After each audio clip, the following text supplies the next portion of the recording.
Hello दोस्तों, नमस्कार, जय हिंद, जय भारत। आज बात करेंगे वूपिंग कॉफ। ठीक है, वूपिंग कॉफ का मतलब होता है काली खांसी। ठीक है, या कुकुर खांसी भी बोलते हैं। ठीक है, ये क्या होता है वूपिंग कॉफ?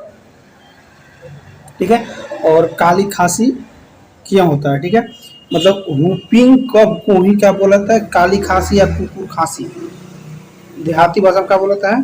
कुकुर खांसी। जैसे जब मन तब खूब खूब खूब खांसने लगता है उसको बोलते हैं का कुकुर खांसी। ठीक है, ये कैसे होता है बता दूं कि श्वसन तंत्र में एक बेहद संक्रामक संक्रमण से होता है। ठीक है, बता दूं काली खांसी में शिशुओं के लिए विशेष रूप से ये खतरनाक होते हैं। जैसे होते हैं जो ज्यादातर बच्चों में होते हैं। ठीक है, इसका सिर्फ इसका टीका उपलब्ध है। टीका लगाया जाता है। ठीक है, वूपिंग कॉफ का या काली खांसी या कुकुर खांसी। ठीक है, का इसमें दिखते होने लगती है। खांसी गंभीर रूप से या दीर्घकालीन तक रहेगा।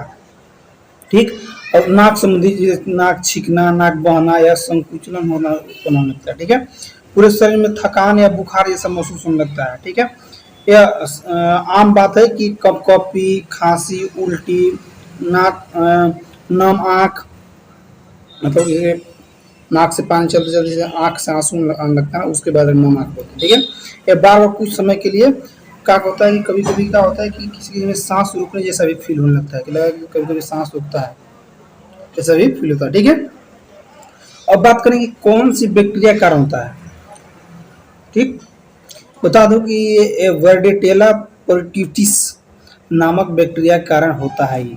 ठीक है, ये जीवाणु कारण होता है। ठीक, ठीक, अब इसका साइन बताता हूँ। साइन का होगा इनका साइन। ठीक है, जिससे कि काली खांसी यानी वूपिंग कॉफ वाले फेफड़ों और वायुमार्ग का एक अत्यधिक संक्रमण बैक्टीरिया संक्रमण, इसको बैक्टीरिया संक्रमण का बोलते हैं पर्ट्यूसिस कहते हैं। या वूपिंग कफ लगातार सूखी और परेशान करने वाली खांसी होती है। ठीक है, ये साथ साथ शुरू होता है और तेजी से भी बढ़ते रहता है। ठीक है, और जैसे एक अभी खांसे एक दो बार फिर लगातार 5 मिनट 10 मिनट बाद फिर लगातार 5 मिनट तक खांसेगा, फिर 10 मिनट 20 मिनट बाद फिर लगातार खांसेगा। ठीक है, खांसते खांसते मतलब हाँफने लगता है। ठीक है, ऐसा होने लगता है उसको। ठीक है, अब बात करेंगे कि साइन हो गया, फिर बात करेंगे सिम्टम्स का। सिम्टम्स क्या क्या नजर आते हैं। ठीक है, बात करता हूँ कि इसका सिम्टम बता दूं कि जैसे नाक बहना,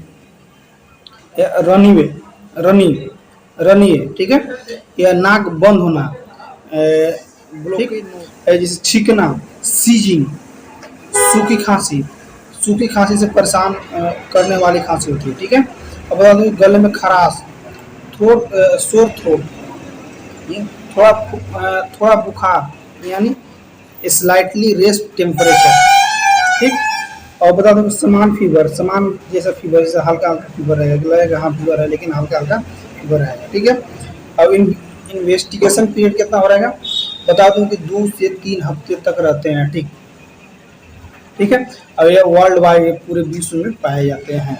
ठीक है, बता दूं कि इन्वेस्टिगेशन करने पर क्या कराना होगा जांच पड़ताल के लिए। आपको बता दूं कि टीएलसी डीएलसी कराना होगा, स्पुटम कराना होगा, और ईएसआर कराना होगा, सीबीसी कराना होगा, चेस्ट एक्सरे कराना होगा। सीबीसी में सब टीएलसी जैसे सब आता है। ठीक है, सीबीसी हो गया, एक्सरे कराना होगा और स्पुटम कराना होगा।